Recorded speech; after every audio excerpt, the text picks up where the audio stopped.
Hello दोस्तों, तो बढ़ते हैं इस सीरीज के 16th एपिसोड की तरफ। वीडियो पसंद आए तो वीडियो को लाइक और चैनल को भी सब्सक्राइब कर देना। एपिसोड की शुरुआत में रूसोंग योयो को टेरेस पर लेकर आया था और उसे कहता है कि मैं तुमसे कुछ कहना चाहता हूँ, जबकि दिल ही दिल में उसे डर भी लग रहा था कि अगर इसको पता चल गया कि इसे प्रपोज करने के पीछे मेरा कोई और मकसद है तो फिर क्या होगा। खैर, जो होगा वो तो बाद में देखा जाएगा। फिलहाल मेरे लिए सबसे ज्यादा इम्पोर्टेंट बास्केटबॉल है। और वो जियो से कहने लगा कि मैं तुमसे कुछ कहना चाहता हूँ। ये सुनकर पहले तो उसे समझ नहीं आ रही थी कि ये कहना क्या चाहता होगा और स्टडीज की बातें करना शुरू कर देती है, जबकि रूसोंग बोला कि ये स्टडी से रिलेटेड नहीं है। तभी जियो को ख्याल आया कि कहीं इसको पता तो नहीं चल गया कि मैं ही योयो हूँ। वो भी इस बारे में सोच ही रही थी। इधर रूसोंग बोला कि मैं तुम्हें लाइक करता हूँ। यहाँ दोनों की दिल की धड़कनें फास्ट हो गई थी और जियो फौरन वहाँ से भागकर साइड पर आ गई और काफी ज्यादा ब्लश कर रही थी। उसे खुद भी समझ नहीं आती कि वो शाय क्यों फील कर रही है। और तभी रूसोंग के सामने आकर कहने लगी कि मुझ पर ट्रिक्स लड़ाना बंद करो, अगर तुम मर्द हो तो मेरे साथ असल मैदान में आकर लड़ना।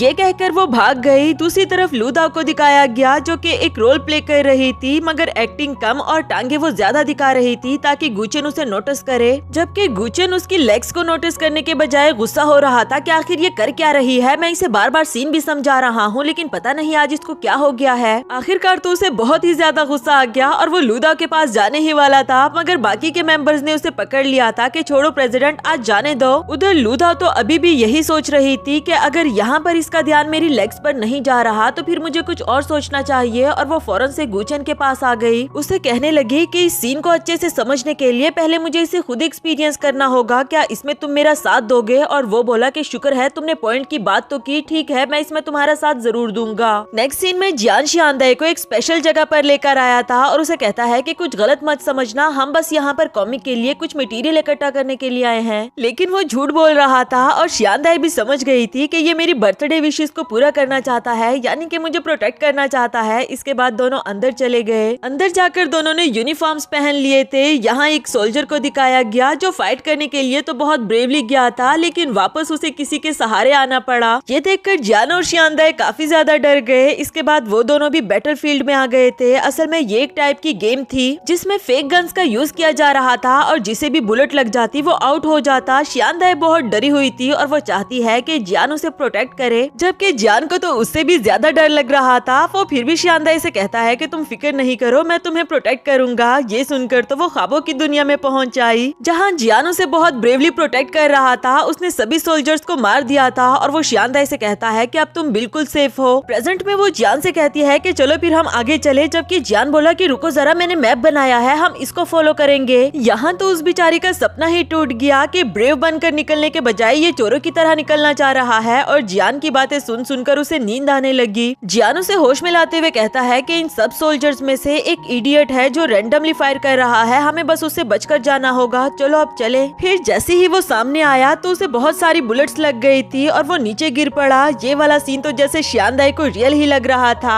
फौरन से उसके पास आकर कहने लगी कि जियान उठ जाओ, तुम्हें कुछ नहीं हो सकता, जबकि जियान इस गेम से आउट हो चुका था। दूसरी तरफ हमें वो इडियट सोल्जर दिखाया गया जो कोई और नहीं बल्कि योयो थी। रैंडम फायर कर करके उसने 10 सोल्जर्स मार दिए थे और रूसोंग से पूछने लगी कि बताओ जरा तुमने कितने मारे। वही एक और टीम मेंबर कहने लगी कि अरे वाह सिस्टर, तुम तो कमाल निकली, जबकि योयो बोली कि तुम तो मर चुकी हो ना, लेट जाओ, जिस पर वो भी फौरन से लेट गई। इधर रूसोंग उसे क्लियर करता है कि कल जो मैं तुमसे कह रहा था वो मैं कोई ट्रिक्स नहीं लड़ा रहा, बल्कि मैं सच में तुम्हें लाइक करता हूँ। दोनों की हार्ट बीट दोबारा से फास्ट हो गई और इवन के एक दूसरे से नजरें भी नहीं मिला पा रहे। रूसोंग सोच रहा था कि ऐसा क्यों लग रहा है जैसे हम दोनों डेट पर आए हो, जबकि योयो कहती है कि मैं इतना शर्मा क्यों रही हूँ। वापस से मुड़ते हुए कहने लगी कि ये मत सोचना, मैं तुम्हारी बात सुन कर शर्मा जाऊंगी। वही उसे बुलेट लगने वाली थी और रूसोंग उसे बचाने के लिए उसके ऊपर गिर पड़ा। यहाँ तो और भी दोनों एक दूसरे की तरफ अट्रैक्ट हो रहे होते हैं। उधर शियांदाई अभी भी जियान के साथ लगी हुई थी और आखिर में उसकी आंखें बंद करते हुए कहती है कि मैं तुम्हारा बदला जरूर लूंगी। ये कहते साथ ही उसने रैंडम फायर करना शुरू कर दिया था। इसमें से एक बुलेट योयो को जा लगी, जिसके बाद वो इस गेम से आउट हो गई और साइड पर जाकर गिर जाती है। रूसोंग को भी उसका आउट होना अच्छा नहीं लगा और एक ऊंची आवाज देते हुए जोश में आ गया था था कि इसे किसने मारा। इसके बाद वो भी फायरिंग करना शुरू कर देता है। उसने बहुत सारे सोल्जर्स मार दिए थे और यहाँ वो काफी इम्प्रेसिव लग रहा होता है। उधर वो लड़की जो पहले से ही गिरी पड़ी थी वो कहती है कि अरे वाह ये कितना हैंडसम है, क्या इसकी कोई गर्लफ्रेंड होगी। योयो अपने माइंड में ही उसका जवाब देते हुए कहने लगी कि इसके बारे में सोचना भी मत, ये सिर्फ मेरा है और वैसे भी अभी इसने मुझे प्रपोज भी कर दिया है। दोनों ही माइंड के थ्रू बातें कर रही थी। उधर रूसोंग ने शियांदाई को भी एलिमिनेट कर दिया था। वो जियान के पास आकर गिरी और इसके बाद ये गेम भी ओवर हो गई थी। योयो उठकर रूसोंग की तारीफ करने लगी कि अरे वाह तुम तो बहुत ही ब्रेव निकले, चलो आज के बाद मैं तुम्हें अपना छोटा भाई मानूंगी। ये कहकर उसे टीज कर रही थी, जबकि बेचारा रूसोंग सोच रहा था कि ये क्या कह रही है। नेक्स्ट सीन में जियान और शियांदाई एक और राउंड खेल रहे थे और जियान बोला कि इस बार मैं तुम्हें जरूर प्रोटेक्ट करूंगा, तुम बस मुझे फॉलो करती रहो। लेकिन मजे की बात ये थी कि इस बार कोई भी इन दोनों को हिट नहीं करता, जैसे उन सबको पता चल गया हो कि ये दोनों लवर्स हो और लड़का लड़की को इम्प्रेस करना चाहता है। थोड़ी ही देर में शियांदाई ने कॉकरोच को देखकर चिल्लाना शुरू कर दिया और दूसरी तरफ जियान ने अंधाधुंध फायरिंग शुरू कर दी थी, क्योंकि उसे लगा कि शायद कोई शियांदाई को मारने के लिए आया है। इसी चक्कर में उसने बेचारी शियांदाई को शूट कर दिया था, जो कि अब गिरकर जमीन पर आ गई। और जब जियान ने आंखें खोलकर उसे नीचे देखा तो कहने लगा कि इसे किसने मारा।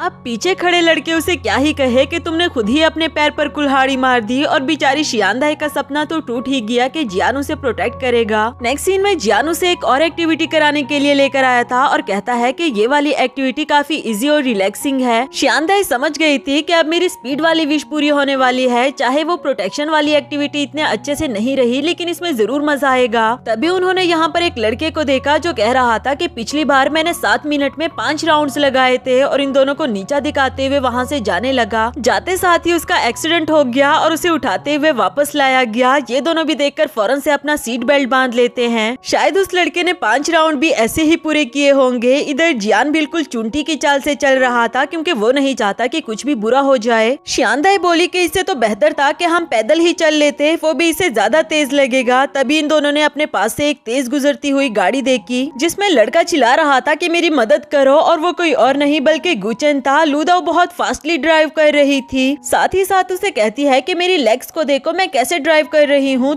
तुम भी सीख जाओगे। जबकि वो कह रहा था कि प्लीज रोको इसे, मुझे वॉमिटिंग आ रही है। लुदाओ ने भी उसके लिए गाड़ी रोक दी थी और वो वॉमिटिंग करने लगा। इधर शियांदाई बोली कि वो देखो वो रुक गए हैं, हम इनसे आगे निकल सकते हैं, जल्दी चलो। जियान बोला कि चलो फिर आज मैं तुम्हें ये मजा दिला ही देता हूँ कि किसी से आगे निकलकर कैसे फील होता है। लेकिन इनके आने से पहले ही वो दोनों निकल कर चले गए। बेचारी शियांदाई की ये वाली ख्वाहिश भी पूरी नहीं हो सकी। दूसरी तरफ लुदाओ काफी सैड फील कर रही थी। गुचन को देखकर उसे ख्याल आया कि कहीं यूजी ने कुछ गलत तो ऑब्जर्व नहीं किया, हो सकता है कि गुचन को मेरी तरह की लेग्स चाहिए हो। फिर उसके पास जाकर पूछने लगी कि तुम ठीक तो हो ना, और वो बोला कि आज के लिए इतना ही एक्सपीरियंस काफी था। जबकि लुदाओ उसके पास बैठकर उसकी लेग पर वैक्स स्ट्रिप लगा देती है। गुचन सोच रहा था कि लुदाओ कितनी अच्छी है ना, इसने मेरे लेग पर बैंडेज लगा दी। जबकि लुदाओ ने जब वो वैक्स स्ट्रिप हटाई तो साथ ही इसकी चीख निकल जाती है। लुदाओ बोली कि प्रेसिडेंट, कुछ पाने के लिए कुछ खोना तो पड़ता ही है। अब इससे पहले कि वो दूसरी स्ट्रिप लगाती, इससे पहले ही गुचन वहाँ से भाग निकला और लुदाओ उसके पीछे भागती रही। नेक्स्ट सीन में बहुत सारे राउंड्स हो चुके थे और जियान अभी तक उसी राउंड पर अटका हुआ था। आखिरकार डेस्टिनेशन पर पहुंच आया और शियांदाई जो कि सोई हुई थी उसे उठाते हुए कहने लगा कि हम पहुंच गए। शियांदाई ने जब देखा तो कहने लगी कि क्या हम अभी तक यहीं पर है, क्योंकि काफी सारे घंटे गुजर चुके थे। उस बेचारे की स्पीड वाली ख्वाहिश भी पूरी नहीं हो पाई। जियान बोला कि चलो हमें अगली एक्टिविटी करने के लिए जाना है। नेक्स्ट सीन रात का दिखाया गया, जहाँ दोनों लेक के किनारे बैठकर फिशिंग कर रहे थे